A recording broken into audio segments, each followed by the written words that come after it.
जमात पंजुम मज़मून माहौल का मुताला हिस्सा 2 सबक नंबर 5 इंसान की पेश रफ्त पार्ट 1। अस्सलामुअलैकुम प्यारे बच्चों, चलिए फिर से एक नया सबक नंबर 5 इंसान की पेश रफ्त, इसके बारे में मालूमात हासिल करते हैं। प्यारे बच्चों, ये देखिए, ये है हमारा सबक नंबर 5 इंसान की पेश रफ्त। देखिए, इसमें 2 पॉइंट पढ़ना है हमको। हुनरमंद इंसान से जदीद इंसान तक, तरक्की पजीर अकल वाला इंसान और तहजीब। ये 2 पॉइंट पर ये सबक हमारा मुनासिर है। मैंने आपको बताई थी ना पिछले सबक में, क्या बताई थी? ऐब बंदर के बारे में बताई थी, जो दरख्तों पर रहा करते थे। तो गुज़िश्ता सबक में हमने मालूम किया कि ऐब बंदर का इर्तिका होता गया और आखिरकार उसी की नस्ल से कौन वजूद में आया? इंसान वजूद में आया, इंसान की तश्कील हुई। और अगले मरहले में इब्तिदाई इंसान ने अपने हाथों का इस्तेमाल करके हथियार बनाना शुरू किया। तो सबसे पहले नंबर 1 पॉइंट देखेंगे, हुनरमंद इंसान से जदीद इंसान तक का सफ़र, उसका मरहला, उसकी पेश रफ्त यानी क्या? उसके अगली नस्ल दर नस्ल होने वाली उसकी तब्दीली क्या क्या थी देखेंगे, उसकी तरक्की कैसे हुई। हुनरमंद इंसान से जदीद इंसान तक का सफ़र देखते हैं हम लोग। सबसे पहले हम देखेंगे हुनरमंद इंसान। अब हुनरमंद इंसान कैसा था, उसकी नीचे देखिए ख्याली तस्वीर भी दी हुई है, आपको मैं बताती हूँ हुनरमंद इंसान कैसा था। अपने हाथों को हुनरमंदी से इस्तेमाल करने वाला इंसान यानी हुनरमंद इंसान, जिसने यहाँ पर अपना हुनर दिखाया। पहले के जो नस्लें थी वो नस्लें सिर्फ क्या करती थी? दरख्तों पर, घास पर इधर उधर जो है अपनी ज़िंदगी गुजारती थी। लेकिन जब हुनरमंद इंसान की नस्ल वजूद में आई तो उस नस्ल ने क्या किया पता है आपको? हुनरमंदी से अपने हाथों का इस्तेमाल किया। तो सबसे पहले बर्र-ए-आज़म अफ्रीका में तंजानिया और कीनिया, ये दोनों मुल्कों के नाम हैं। तो ये 2 मुल्कों के आसपास इस हुनरमंद इंसान के हथियार मिले, वहाँ पर हाथ लगे यानी वो हथियार मिले। लातीनी ज़ुबान में लफ्ज़ होमो का मतलब है इंसान। होमो यानी क्या? इंसान। हेबिलिस का मतलब है हाथों का हुनरमंदी से इस्तेमाल करने वाला, यानी होमो हेबिलिस। उसका मतलब क्या? हुनरमंद का नाम क्या पड़ गया?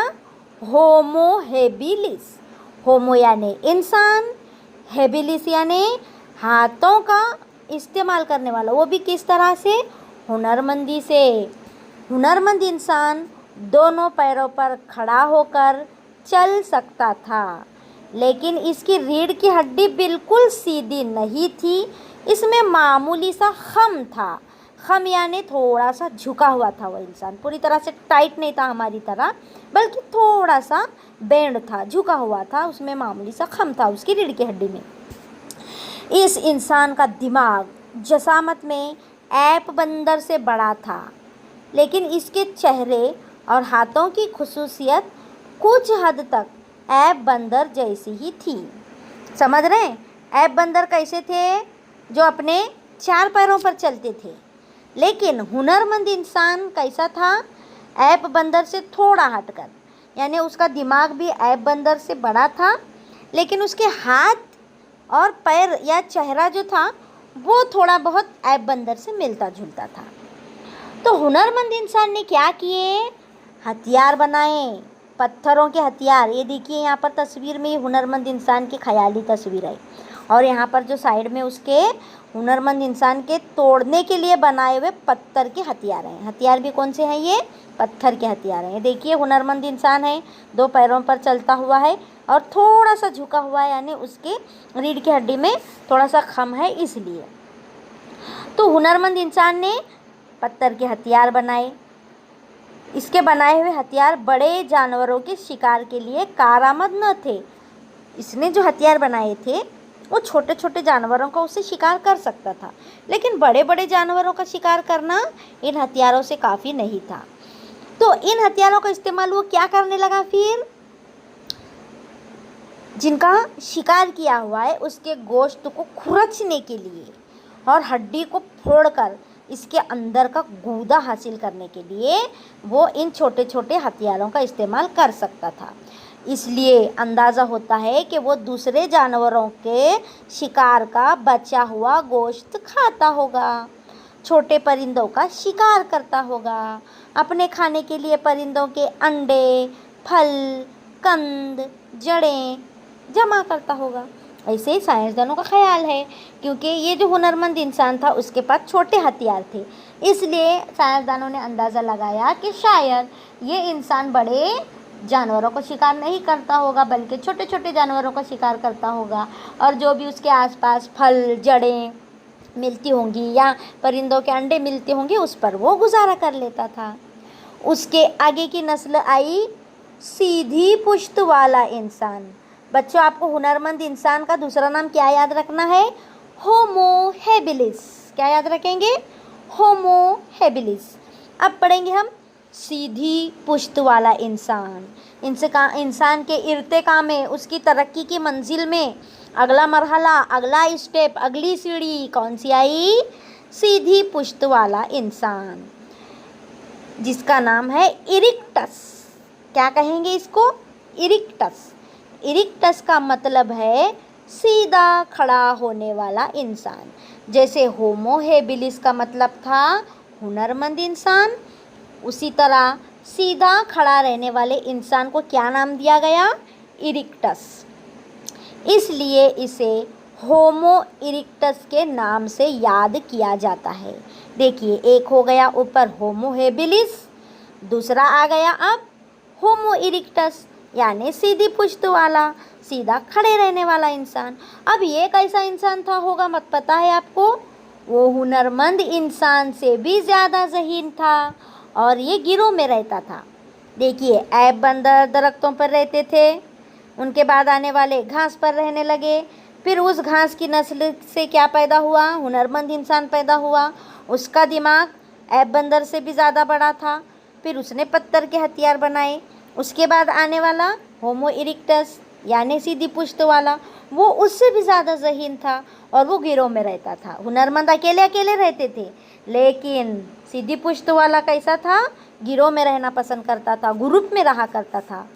जंगल में लगी हुई आग को देखकर इंसान आग से आगा हुआ, यानी उसको आग, इस चीज़ से कब आगाही हुई, कब पता चला आग का? जब उसने जंगल में आग लगते हुए देखा। सीधी पुश्त वाले इंसान ने दरख्त की जलती हुई शाखें लाकर इसके इस्तेमाल का हुनर सीखा होगा। अब यहाँ क्या अंदाज़ा लगाया जा रहा है?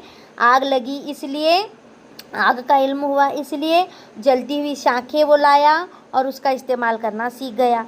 उस ज़माने में ज़मीन का बड़ा हिस्सा बर्फीला था, बर्फ़ से ढका हुआ रहता था, इसलिए आबो हवा कैसी थी? बर्फीला रहने की वजह से इंतहाई सर्द थी। इतने सर्द माहौल में ज़िंदा रहना उसके लिए मुमकिन हो सका, किसकी वजह से? महज आग के इस्तेमाल की वजह से। क्योंकि जब होमो इरिक्टस की इब्तिदा हुई तो माहौल में भी तब्दीली हो रही थी, माहौल बड़ा बर्फीला था, ठंड थी माहौल में, तो अपने आप को बाकी रखने के लिए उसने इस तरह से आग जलाना सीख लिया और आग के इस्तेमाल की वजह से वो उस माहौल में ढलता गया। लेकिन वो आग पैदा करने के हुनर से वाकिफ़ नहीं था। हाँ, जब जंगलों में आग लगती थी उसी वक्त वो आग को इस्तेमाल कर सकता था, लेकिन आग पैदा कैसे करना वो होमो इरिक्टस को मालूम नहीं था। इसके हथियार भी साबेका यानी पिछले हथियारों के मुकाबले में बेहतर और सुडौल थे। इसके हथियार कैसे थे? होमो हेबिलिस जो इंसान ने बनाए थे उससे भी अच्छे थे। वो दस्ती कुल्हाड़ी जैसे हथियार बनाता था, यानी जो हाथ में अच्छी तरह से पकड़े जा सके, दस्ती कुल्हाड़ी जैसे हथियार बनाता था। अफ्रीका, एशिया, यूरोप के बर्र-ए-आज़मों में सीधी पुश्त वाले इंसान के बाकियात यानी उसके हड्डी के ढांचे मिले, इनके साथ उनके बनाए हुए हथियार भी दस्तयाब हुए। इस तरह साइंसदानों को अंदाज़ा हुआ कि इस नस्ल के जो है लोगों ने, इंसान ने ये हथियार दस्ती कुल्हाड़ी बनाई होगी। ये देखिए सीधी पुश्त वाला इंसान, ये उसकी ख्याली तस्वीर और उसके बनाए हुए दस्ती कुल्हाड़ी जैसे पत्थर के हथियार बनाने का उसने सीख लिया था। देखिए हाथ में जो अच्छी तरह से पकड़े जा सके, दस्त यानी हमारा हाथ, इसलिए उसका नाम है दस्ती कुल्हाड़ी। अब तीसरा इंसान का इर्तिका का मरहला है ताकतवर इंसान। फिर से रिपीट करती हूँ मैं, देखिए यहाँ पर पहला इंसान हमने देखा हुनरमंद इंसान, दूसरा इंसान हमने देखा सीधी पुश्त वाला इंसान। अब हम बढ़ रहे हैं तीसरे इंसान की तरफ जो है ताकतवर इंसान।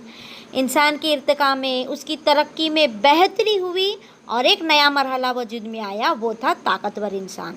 अब ताकत पर से ही हम अंदाज़ा लगा सकते हैं कि उसके अंदर बहुत ज़्यादा ताकत थी, इसलिए उसका नाम ताकतवर पड़ गया। तनुमंद, तनु का मतलब होता है ताकत।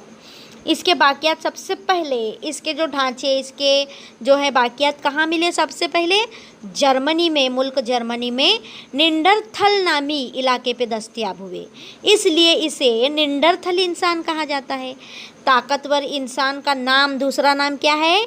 निंडरथल इंसान। क्यों निंडरथल? क्योंकि जर्मनी का इलाका निंडरथल में उसके बाकियात, उसके हड्डियाँ मिली थी, इसलिए वो सीधी पुश्त वाले इंसान से ज़्यादा ज़हीन था। देखिए आने वाली आगे की नस्ल क्या हो रही है पता आपको? उनसे भी ज़्यादा होशियार हो रही है, ज़हीन हो रही है। ताकतवर इंसान खुसूसन गारों में रहता था। गार जानते हैं ना आप लोग? पहले इंसान गारों में रहता था, जंगलों में रहता था, आप पढ़ चुके हैं। तो ताकतवर इंसान खास तौर पर बताया गया है कि वो गारों में रहता था।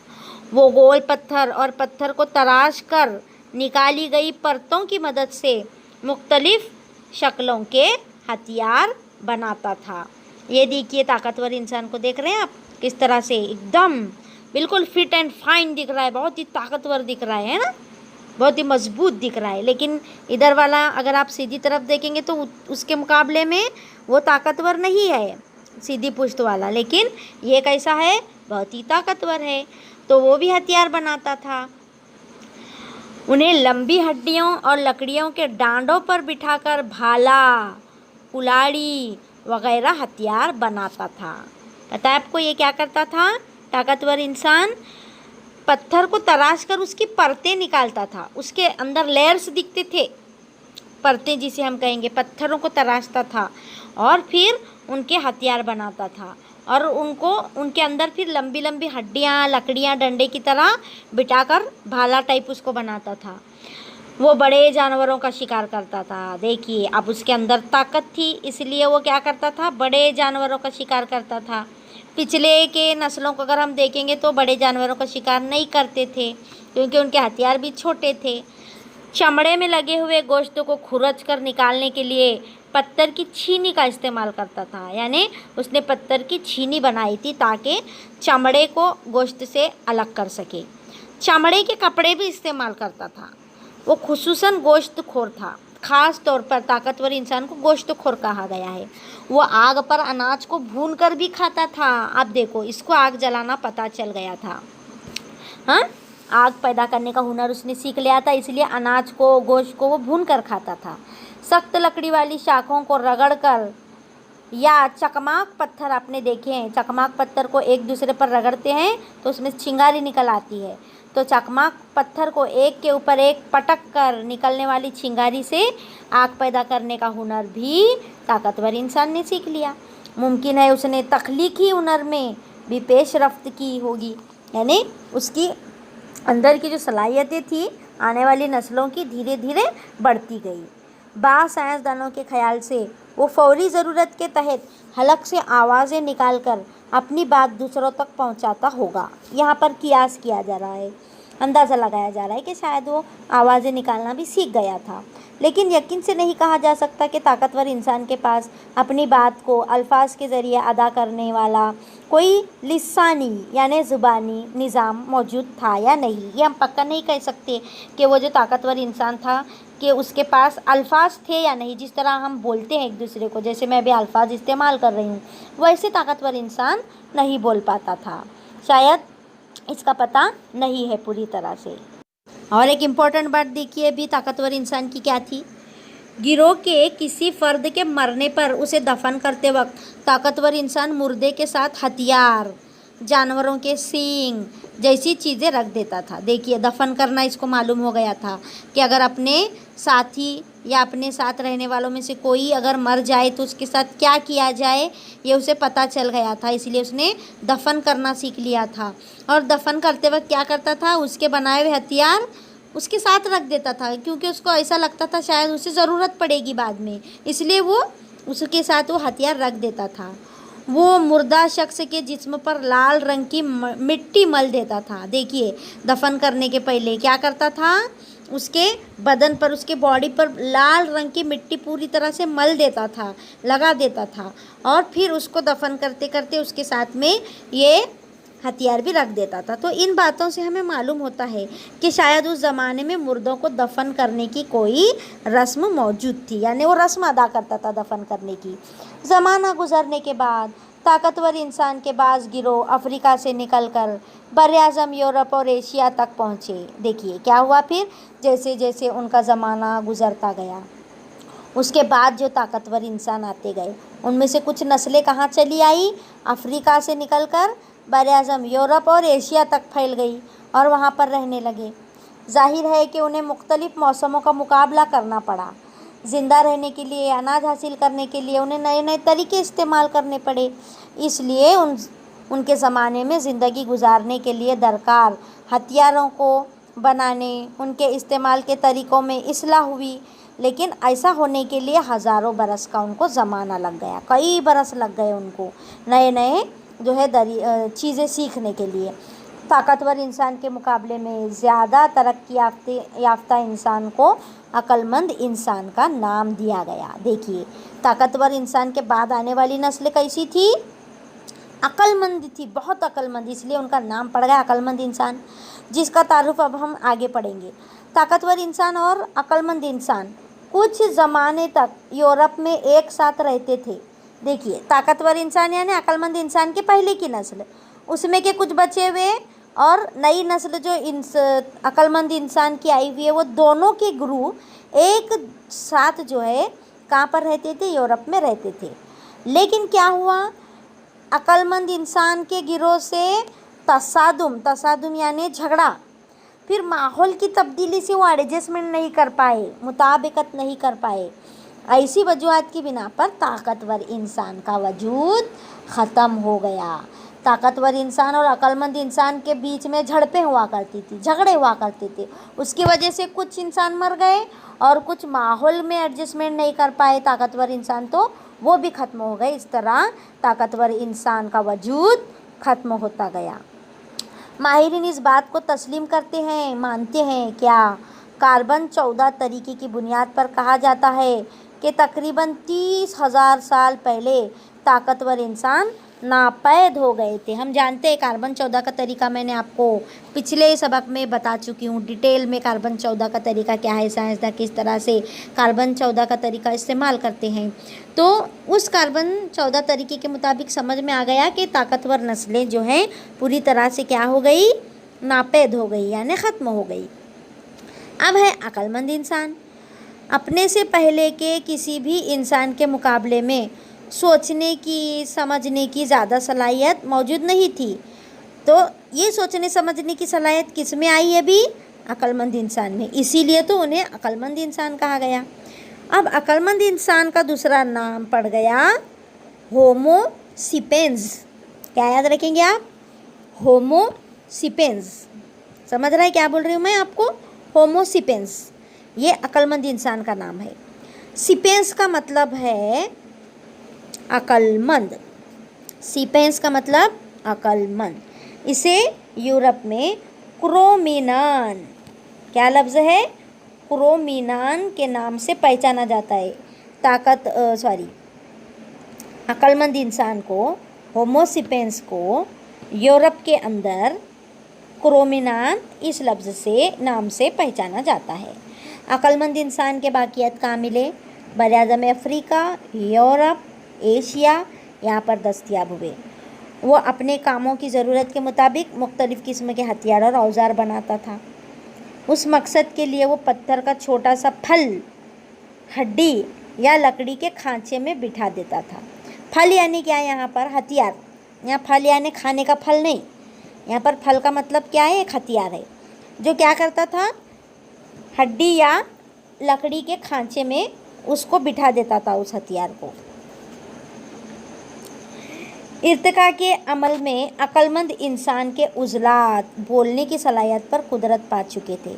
अक्लमंद इंसान बोलना जानता था, वो बोलना सीख गया था। ताकतवर इंसान सिर्फ आवाज़ें निकालता था, लेकिन अक्लमंद इंसान बोलने लगा था। वो आवाज़ की नज़ाकत के साथ मुख्तलिफ तलफ़्फ़ुज़ को अदा करने के काबिल बन गया था। उसके जबड़ों की, उसके मुंह के तमाम अंदरूनी उजलात की तरक्की हो चुकी थी। हाँ, उसकी ज़ुबान भी लचकदार बन चुकी थी, इसलिए आवाज़ें निकाल सकता था, अपनी मर्ज़ी के मुताबिक आवाज़ों को ढाल सकता था। नज़र आने वाली चीज़ों को समझते हुए उन्हें और अपने दिली जज्बात को क़ुव्वत तख़य्युल यानी ख़यालात की क़ुव्वत की बुनियाद पर लफ्ज़ों में बयान कर सकता था। तो इन सारी चीज़ों का मतलब क्या है कि वो अपनी बातों का इजहार करने के लिए अक्लमंद इंसान के पास ज़बान का मखसूस निज़ाम मौजूद था। वो ज़ाती मुशाहिदे और क़ुव्वत तख़य्युल की बुनियाद पर तस्वीरें भी बनाने लगा था। देखिए, एक तो बोलना भी सीख गया था और अपने ख़यालात के मुताबिक, अपनी ख़याली क़ुव्वत के मुताबिक वो तस्वीरें बनाना भी सीख गया था। फ़नकाराना चीज़ें बनाने लगा था, यानी जिससे कोई फ़न झलकता हो ऐसी वो चीज़ें बनाने लगा था। तो इसलिए इसे अक्लमंद इंसान और गौर करने वाला इंसान का नाम भी दिया गया। ये देखिए, गार में बनी हुई तस्वीर है, अक्लमंद इंसान ने बनाई है। अब हम देखेंगे दूसरा मरहला, दूसरा पॉइंट, तरक्की पजीर अक़ल वाला इंसान और तहज़ीब। अब अक्लमंद इंसान से आगे आने वाली जो नस्ल थी वो तरक्की पजीर अक़ल वाला इंसान था। अक्लमंद इंसान की गौर व फ़िक्र की सलाहियत में मज़ीद इजाफ़ा हुआ और उसे तरक्की पजीर वाला इंसान का फिर आगे चलकर नाम दिया गया, यानी उसका नाम पड़ गया होमो सीपेंस। अक्लमंद को हमने होमो सीपेंस का नाम दिया, अब तरक्की पजीर अक़ल वाले को होमो सीपेंस का हम नाम देते हैं। इसकी ज़हनी सलाहियत, इसकी सोचने समझने की सलाहियत बहुत ही बढ़ती गई। तरक्की पजीर अक़ल वाला इंसान ही जदीद इंसान है, यानी हम लोग हैं। ये पता है आपको? ऐप बंदर से शुरू करते करते करते हम अब हमारे ऊपर पहुंच गए, है ना। तरक्की पजीर अक़ल वाला इंसान यानी हम इंसान, जदीद इंसान। तो जदीद इंसान अपनी शक्ल व शबाहत, सेहत से मुताल्लिक़ ख़ुसूसियात में अपने पुरखों से मुशाबियत रखता है। उन पहलुओं को मौरूसी ख़ुसूसियात कहते हैं। मौरूसी यानी विरासत में मिलने वाली, एक नस्ल से दूसरी नस्ल में जाने वाली मौरूसी। तो मौरूसी ख़ुसूसियात का मुताला करने वाले साइंस को जेनेटिक्स कहते हैं। जेनियात यानी जेनेटिक्स साइंस, ऐसा साइंस जो क्या करता है? मौरूसी ख़ुसूसियात का मुताला करता है। जेनेटिक साइंस की तहकीकात की बुनियाद पर जदीद इंसान में ताकतवर इंसान की बाज़ अलामात की मौजूदगी की तस्दीक हुई। पता चला कि जदीद इंसान में ताकतवर इंसान की कुछ खूबियाँ, ख़ुसूसियात पाई गई हैं। इसलिए कहा जा सकता है कि ताकतवर इंसान और अक्लमंद इंसान, इन दोनों के वजह से जदीद इंसान वजूद में आया, यानी दोनों के वजह से जदीद इंसान के मौरूस या पुरखे थे। कौन पुरखे? हमारे पुरख कौन थे? ताकतवर इंसान और अक्लमंद इंसान। उनसे कौन पैदा हुआ? जदीद इंसान।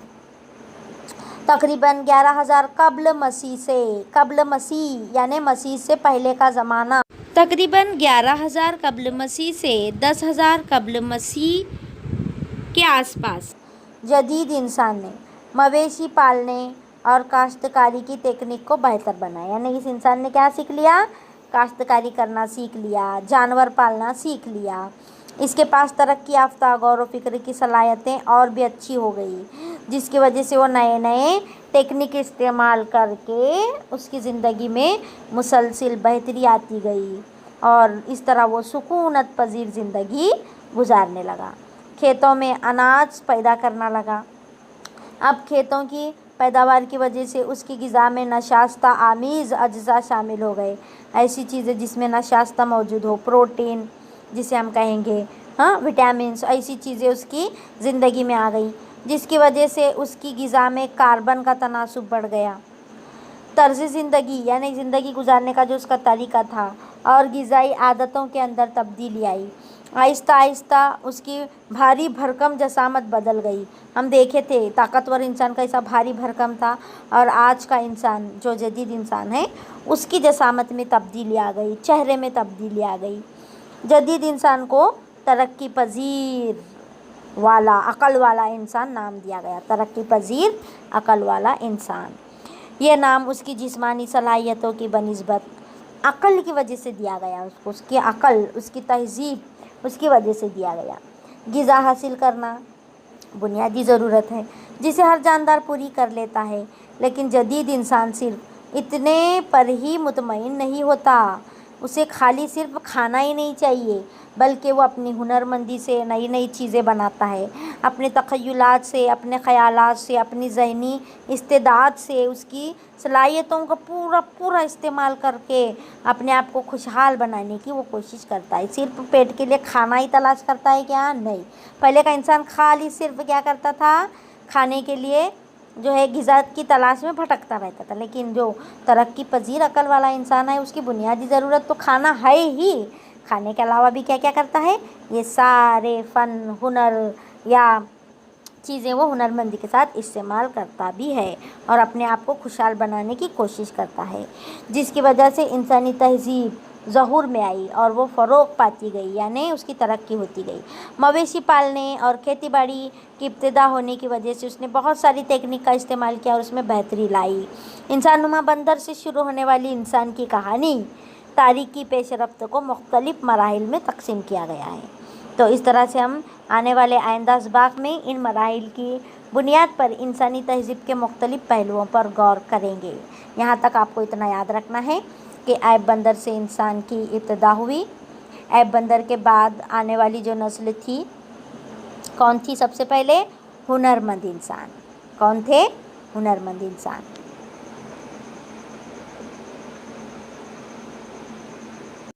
देखिए, हुनरमंद इंसान होमो हेबिलिस, फिर आया सीधी पुश्त वाला इंसान होमो इरिक्टस, उसके बाद आया ताकतवर इंसान जिसे निंडरथल का नाम दिया गया था, फिर उसके बाद आया अक्लमंद इंसान जिसे होमो सेपियंस कहते हैं, उसके बाद तरक्की पजीर अकल वाला इंसान यानी होमो सेपियंस।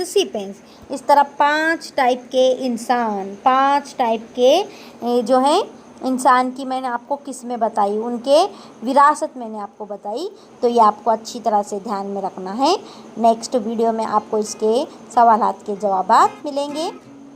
तब तक के लिए हम आपसे चाहते हैं इजाज़त। अल्लाह हाफिज़।